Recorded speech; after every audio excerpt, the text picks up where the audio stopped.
Magandang araw po sa inyo at sa masugid na tagapakinig ng channel mo, Miss Galie.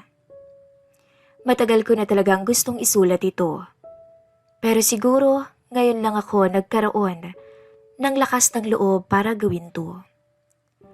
Ako nga pala si Grace. Hindi ko ho tunay na pangalan. 34 anyos. Simpleng misis.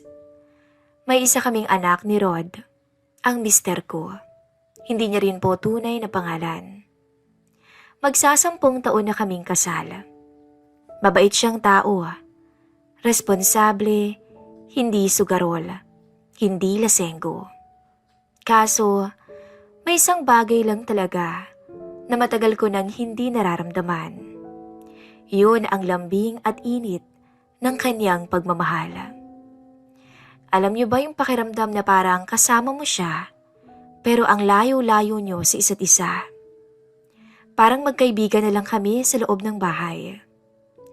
Dati, halos di kami maawat sa lambingan, gigil at pagkasabik sa isa't isa. Pero ngayon, ni halos hindi ko na ho matandaan kung kailan kami huling nagtabi sa kama. Lagi raw siyang pagod. Laging may iniisip. Laging next time ang naririnig ko sa kanya. Naisip ko na lang, paano naman ako? Babae rin naman ako. May damdamin.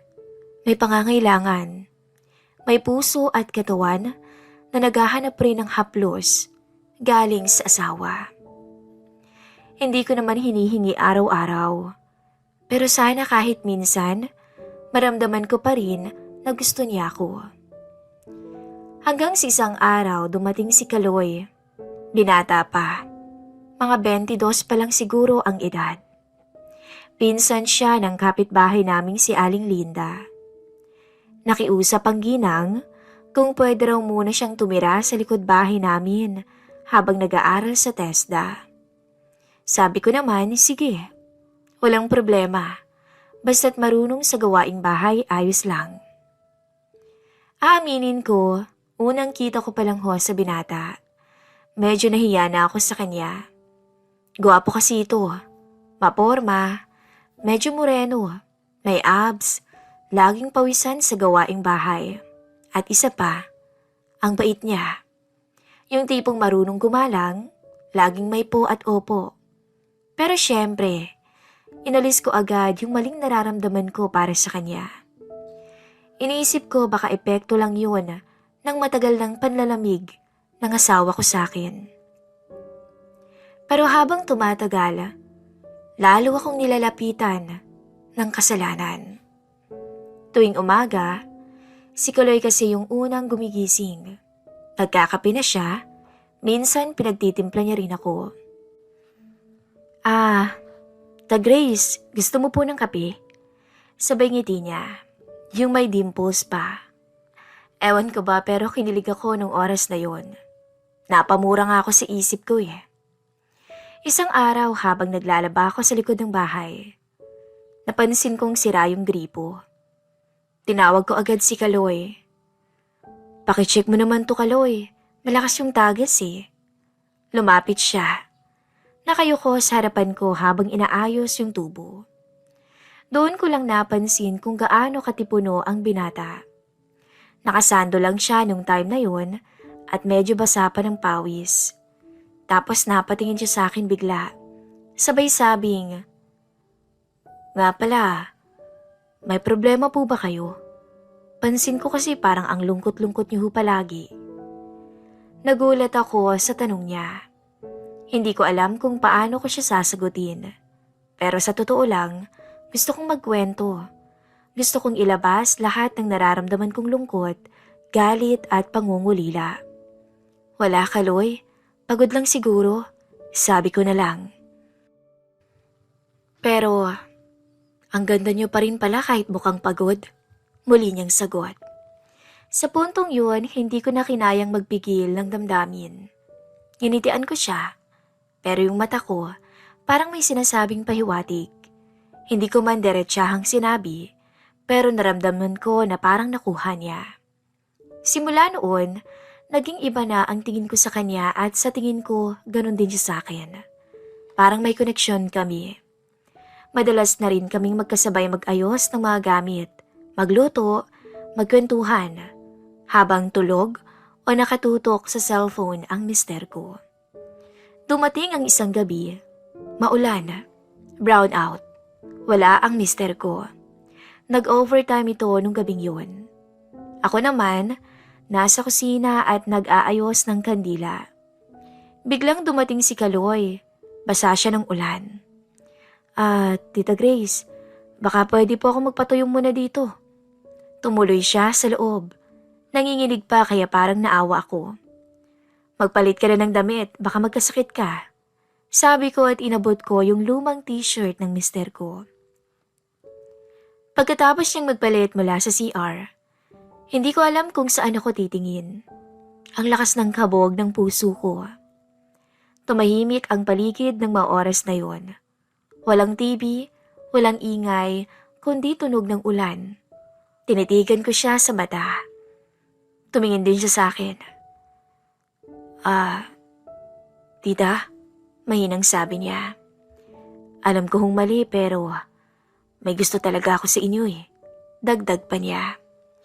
Para akong pinuhusan ng maligamgam na tubig. Pero mas lumala lalo nang hawakan niyang kamay ko ng punong-puno ng lambing. Napaisip tuloy ako na may mga tao talagang dumarating sa tamang panahon ng kahinaan mo. At minsan, hindi mo alam kung ito ba ay tadhana o tukso lang talaga. Pagkatapos niyang aminin na may gusto siya sa akin, hindi ko alam kung iiwas ba ako ano. Pero ang isip at katawan ko parang may sariling buhay.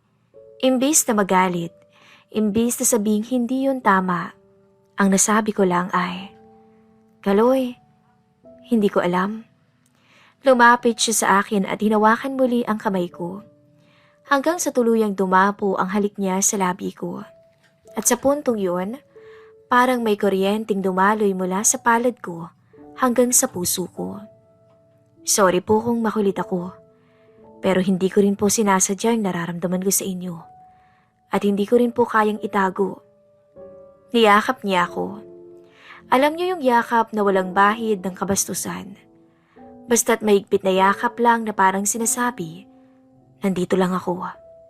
Kaya hindi ko siya tinulak nung mga oras na yun. Wala akong lakas o baka ayoko rin talaga. Sa unang pagkakataon, sa matagal na panahon, naramdaman kong babae ulit ako. Nagpatuloy ang katahimikan ng oras na yun. Ulan lang ang maririnig. Hinawakan niya yung pisngi ko. Tiningnan niya ako ng matagal sa mata. Hayaan niyo po ako. Kahit sandali lang. Kahit ngayon lang. Sabi niya. Hindi ako tumutol. Napapikit na lang ako ng mga sandaling yun. Hanggang sa mapakagatlabi na lang ako ng tuluyan sa isang haplos na unti-unting sumisira sa aking katinuan. Nang biglang marinig kong may bumukas na pinto sa bahay. Tataranta ko. Dumating ang mister ko. Basa ang sapatos, may dala pang plastik ng tinapay. Anong meron dito? Tanong niya agad na nagpakunot sa noo. Mabilis na lumayo si Kaloy. Ako naman diretso sa lababo. Kunwari naghuhugas ng baso. Pero bakas ang kaba ko dahil muntikan na kaming mahuli. May sira lang yung ilaw. Kanina. Nagpa-check lang ako kay Kaloy, brown out eh. Palusot ko. Tahimik lamang si Rod sa naging sagot ko. Tumingin siya kay Kaloy. Tapos diretso siya sa kwarto. Parang walang nakita. Si Kaloy naman, mabilis na lumabas ng bahay. Mukhang natakot. Hindi ko alam kung naniwala ang mister ko sa palusot ko. Dahil wala siyang sinabi. Kinabukasan naman,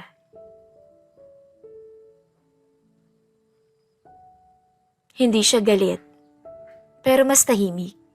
Hindi siya nagtatanong, hindi rin siya umiimik. Para kaming mga bulto sa loob ng bahay. Para sa akin, mas masakit pa yun kaysa sa sigawan.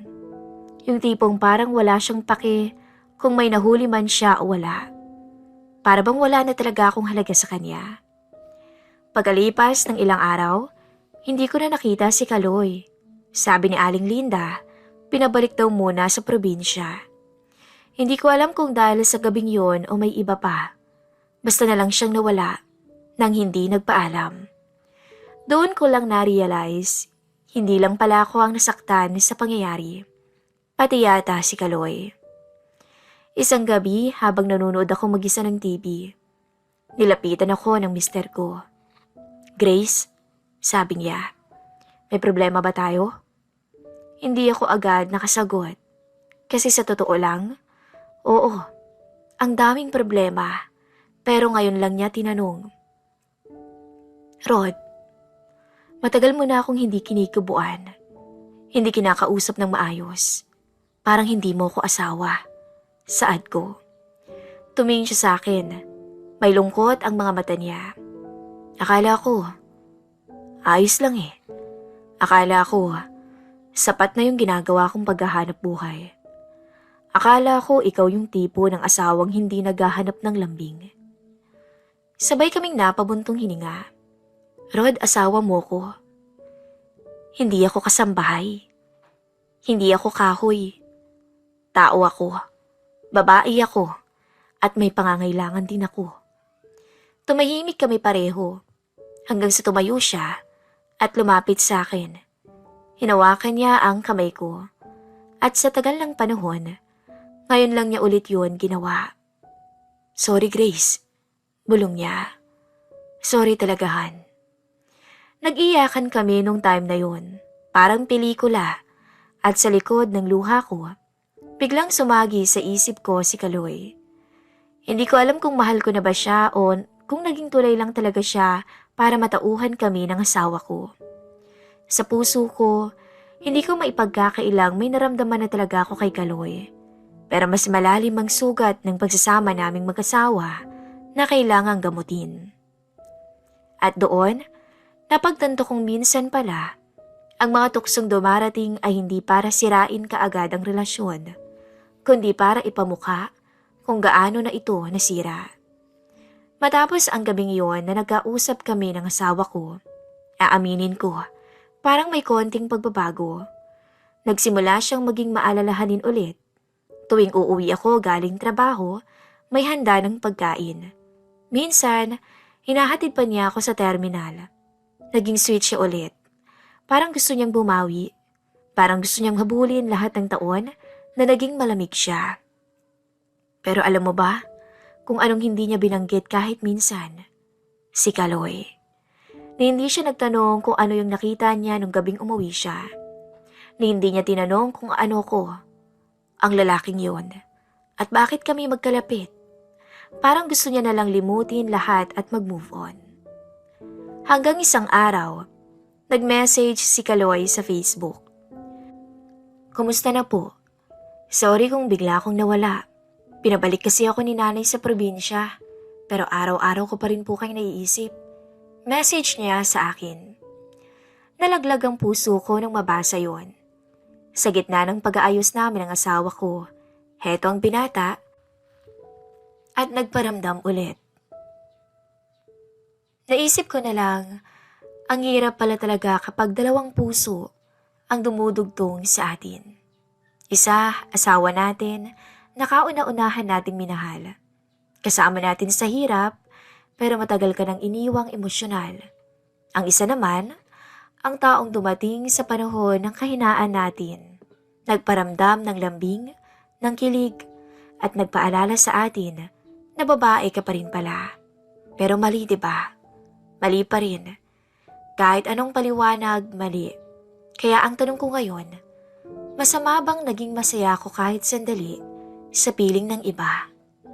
Hindi ko na sinagot si Kaloy, pero hindi ko rin siya binlock.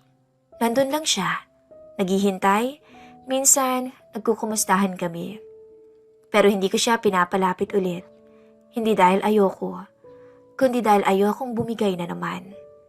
At ang mister ko, sa kabila ng pagbabago, ramdam ko pa rin yung takot niya. Yung takot na baka bumalik ako sa dati. Kaya naging overprotective siya. Laging nagtatanong kung nasan ako, sino ang kasama ko, anong oras ang uwi ko. Gusto kong sabihin sa kanya na wala naman akong balak mangaliwa ulit. Pero siguro, may lamat na rin talaga. Hindi ko rin siya masisisi. Kaya eto ako ngayon. Nasa gitna ng dalawang mundo. May isang gabing mag-isa ako sa kwarto. Nag-iisip ako habang yakap ang unan. Napaluha ako. Hindi dahil sa konsensya, kundi dahil sa pagkalito. Hindi ko na kasi kilala ang sarili ko. Ako ba yung misis na nagkulang kaya pinabayaan? O ako ba yung misis na napuno na kaya sumuko? Ako ba yung babaeng marupok? O tao lang din na nakaramdam ng pangungulila? Noong isang linggo, dumaan si Kaloy sa bayan. Tumawag siya sa akin. Pwede po ba kitang makita? Kahit saglit lang, gusto ko lang makausap ka, Grace. Yun ang unang beses na tinawag niya ako sa pangalan ko lang. Napaisip ako, pero sa huli, nagdesisyon akong makipagkita. Nagtagpo kami sa simbahan. Doon kami unang nagkita ulit. Mata sa mata, wala na yung dating kilig, pero may bigat. Para kaming dalawang taong minsang naging masaya, pero alam naming hindi namin kayang ipagpatuloy. Alam kong hindi ako dapat umasa, pero sana kahit papaano, naging parte ako ng dahilan kung bakit pinili mong lumaban sa asawa mo. Napaluha ako. Tumangulang ako sa kanya. At pagkatapos ng ilang minutong katahimikan, siya na mismo ang lumayo. Wala nang halik at wala nang yakap. Binitawan na niya ako. Ngayon ay nandito pa rin ako sa mister ko. Pilit na inaayos ang nasira. Unti-unting binubuo namin ang tiwala sa isa't isa. Pero sa bawat hakbang, bit-bit ko pa rin ho ang tanong. Tama ba na piliin ko si Rod dahil siya ang asawa ko? O mas tama bang pinili ko siyang patawarin kahit hindi niya inamin ang lahat? O dapat ba akong lumayo sa kanilang pareho para buuin muna ang sarili ko? Miss Callie, hindi po ako perpekto. Tao lang din po ako. At sa mundong punong-puno ng panghuhusga, naisip kong ilabas lahat ng saloobin ko sa channel nyo. At gusto ko pong humingi ng payo sa lahat ng nakikinig ng aking kwento. Kung kayo ho ba ang nasa sitwasyon ko, ano ang gagawin nyo? Hanggang dito na lamang po at lubos na umaasa. Grace.